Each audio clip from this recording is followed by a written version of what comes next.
Hey guys, Puzzled War here, coming at you with my updated Umi Kairushin control deck for the month of February. This is the post new ban list.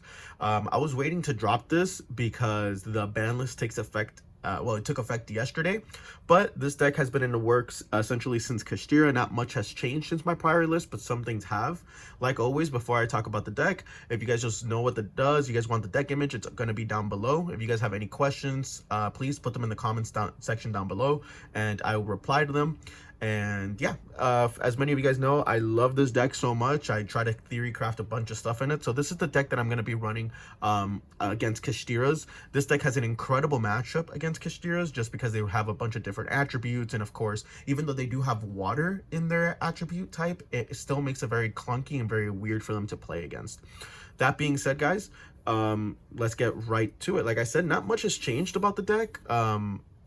There's still a couple things that I'm running, a couple things that have changed, but not much. So let's get straight to it. 3 Ocean Dragonlord Kairushin. This card, I mean, of course, it is the namesake of the deck, Umi Control. It's what control the board. Essentially, all players can only control one non-water, meaning that if your opponent special summons Fenrir and they don't have another water, well, they're locked into Fenrir. So this is one of the reasons why the deck has such a good matchup against Kashtira is because I believe they only run, I think with Kashtira Tear Element and Kashtira the Ogre, I think that's only 2 attributes, and I don't think they run those in multiples. And even if they do, they can't really out Kairushin, especially with your spells and traps. So the rest of the monsters that basically gave it the name is 3 Electric Jellyfish. Electric Jellyfish, once Umi is on the field, I'm sorry, I don't mean for this to be a longer deck profile. I kind of want to get this out the way because my past deck profile, I really went in depth. So if you guys want, you guys can go through that. Not much has changed on the deck, that's why. But 3 Electric Jellyfish negates a spell or a monster effect if Umi's on the board. So this is really good to negating Papayas. Well, I don't believe that's the name anymore. The spell that lets you target like a banished one and special summon one with another attribute or something like that. So that's really good for negating that, or it's really good for negating the Fenrir search or Shangri-La as well. So for the rest of the Umi monsters, we are running the 1 Mega Fortress Whale. Of course, you have to run it. This card's really good, especially again.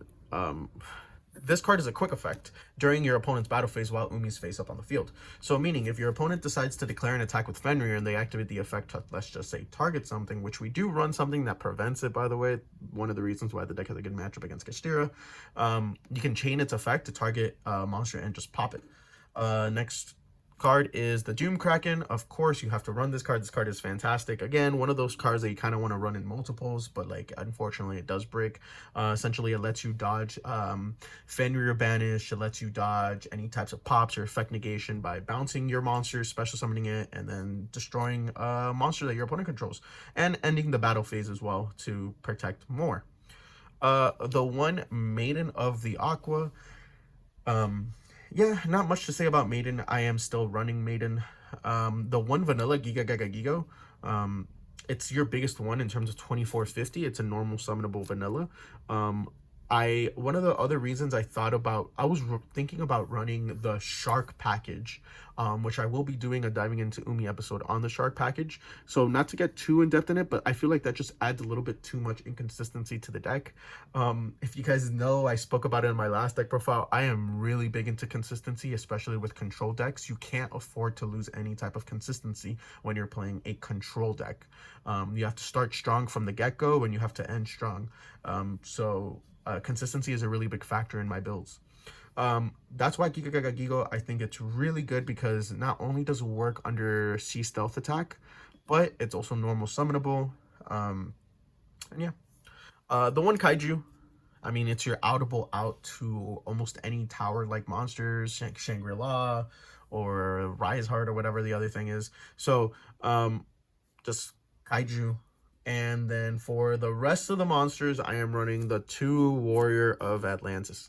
So there, I was playing with only one Warrior of Atlantis because I do run Terraforming. Because Kashtiras, I believe, run D-Shifter in their main deck. You can't activate Warrior of Atlantis if you're under D-Shifter because it needs to get sent to the graveyard.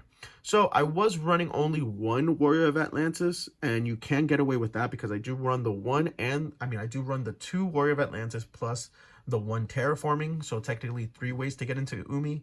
I just found it, to be honest with you, I haven't really thought about what to cut for the extra one. Maybe I can add in, a change of heart or something like that. I was playing around with it, but so for right now, at least for the beginning of the ban list, because that's what we are in, I'm running 2 just to see. Maybe I'll change it in the next upcoming weeks. I am running 3 Legendary Ocean, of course.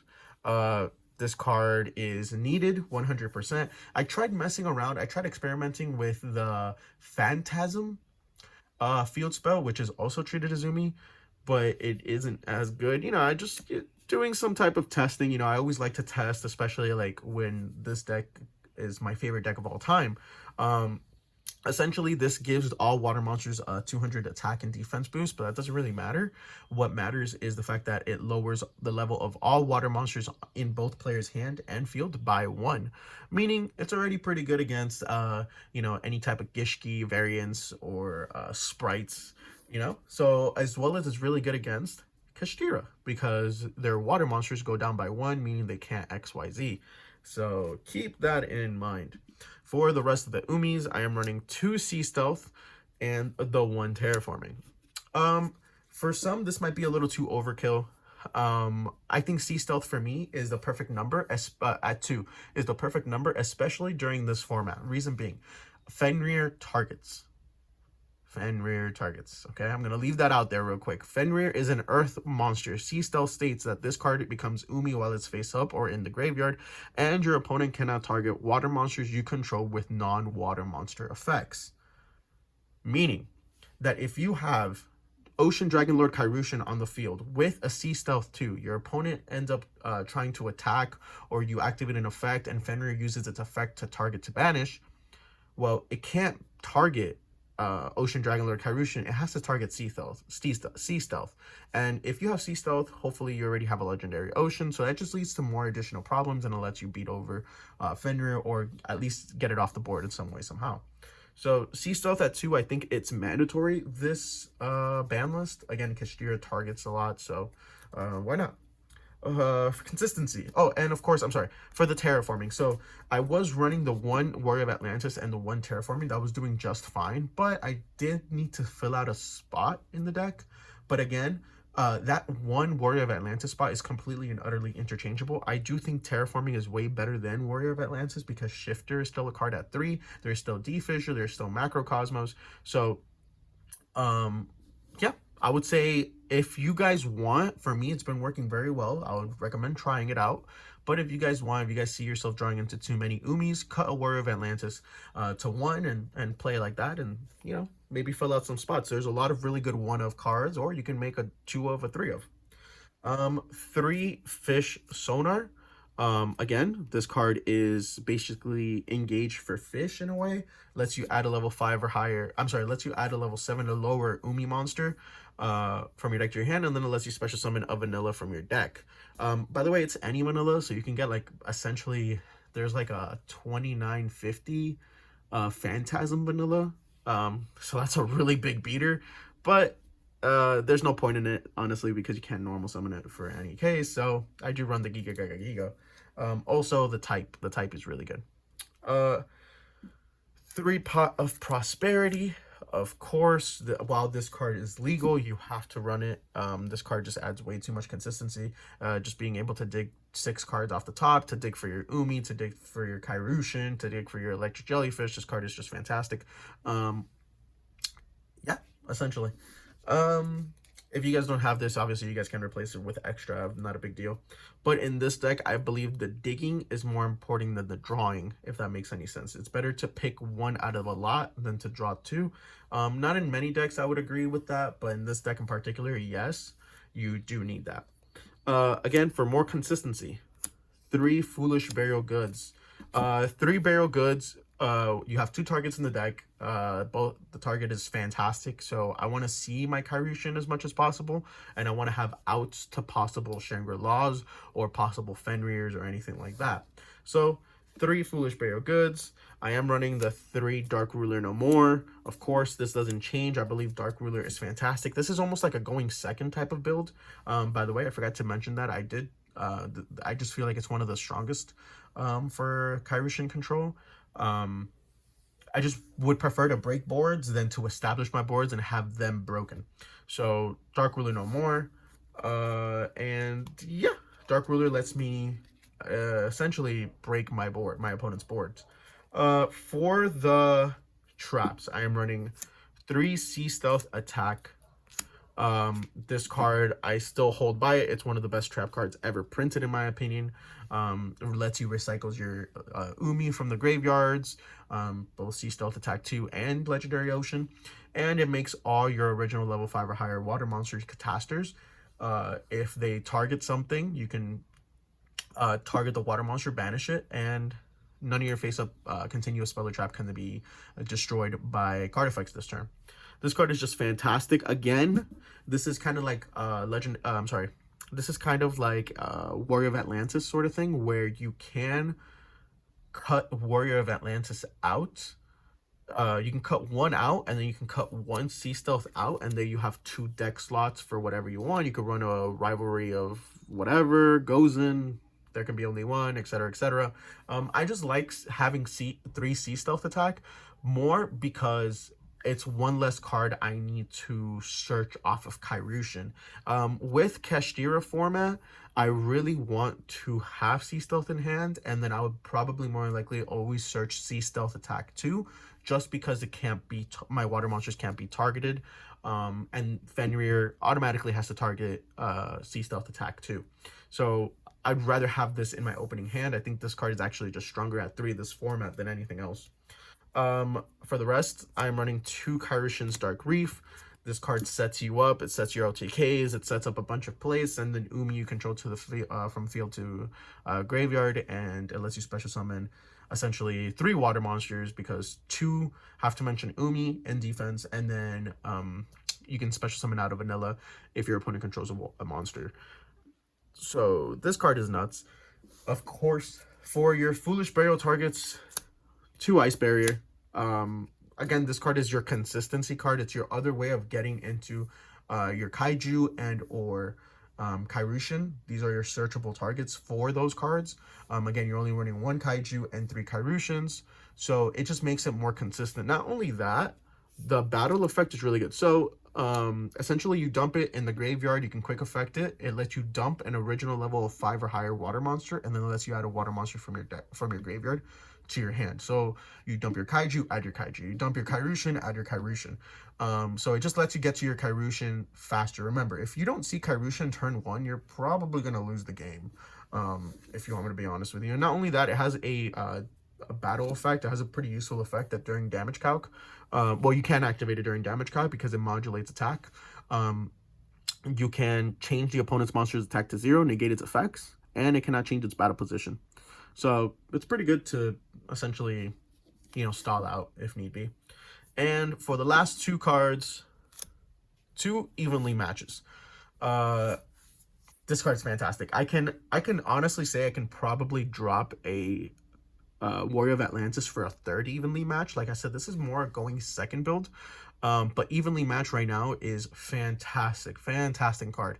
If you're, for my budget players out there, with the Trap Trick structure deck coming out, it's getting reprinted, so you guys don't have to worry about that. This card is just great. Your Kashtira, they build their board, and it just gets messed up at the end of the day, and it lets you play Yu-Gi-Oh! Anything. This card is fantastic, and it's also not once per turn. So there have been multiple times where I've drawn 2 Evenly Matches, and I've used both of them in the same battle phase because they're not once per turn. So yeah, 2 Evenly Matches in the main. I was trying to play around with Skill Drain, but with Skill Drain, I mean, I just found it kind of mediocre in my personal testing. I found it very mediocre. I think it's a really good side deck card, though, if you're going first. But again, I just found it very mediocre in my own personal testing. For my extra deck, I'm gonna post a deck image down below. Honestly, this deck doesn't utilize the extra deck very much. You can go into the extra deck, mostly Bahamut into Toad, but that's pretty much it. You'll see a deck image down below in the description if you worry about the extra deck. In this particular version, since it's not the Shark XYZ version, the extra deck isn't too big of a function. So for the side deck, I am playing 3 Artifact Lancea. I mean, this is pretty much a given. Kashtira banishes, so Lancea just kind of prevents that. Yeah, 3 Lancea. Honestly, I can't really say much. This is honestly just a Kashtira tech. Because I'm assuming it's going to be rampant and stuff like that. I mean, if you run into the occasional Floowandereeze, which that'll probably be my next deck profile because I love that deck too. The one Pankratops, I think this card's still pretty good. I think this card's still pretty good. If you guys can get your hand on Droll and Lockbirds, I also recommend Droll and Lockbirds if you don't want to side in the Lanceas. The Droll and Lockbirds are pretty good in this format as well. 3 Cosmic Cyclones, of course, to hit those pesky Kashtira spells and traps. The 1 Harpy's Feather. For the traps, I'm running 3. There can be only 1. I love this trap. Obviously, you guys know from my first iteration of Umi Control, I was maining this. Heck, again, I can cut 1 Warrior of Atlantis and a Sea Stealth attack, and you can fit in 2. There can be only 1s. This card is also very much auto-win against Kashtira if they don't drop Fenrir, because they're all psychics. So this is pretty good. So there can be only 1. For going first, Solemn Judgment, and the 3rd Evenly Matched. That is it for the deck, guys. This is the deck that, again, this is the beginning of the format, so everything is still brand spanking new. I've been loving Yu-Gi-Oh! I think this deck has a fantastic Kashtira matchup, so we'll see where it goes from here, guys. If you guys like it, please like, rate, comment, and subscribe. We're almost at 100 subscribers. Please, if you guys have any questions or anything regarding the deck, just leave a comment down below, and I promise to get right to it. Thank you guys, and enjoy.